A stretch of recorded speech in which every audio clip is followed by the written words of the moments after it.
Kaibigan, annyeonghaseyo.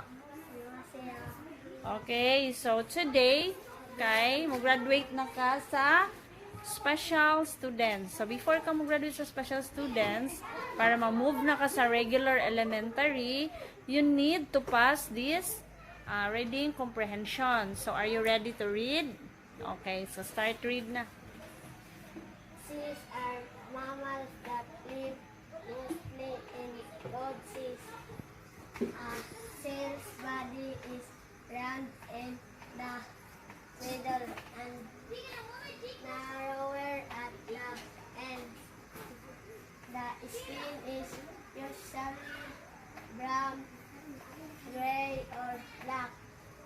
Instead of legs, seals have two pairs of flippers.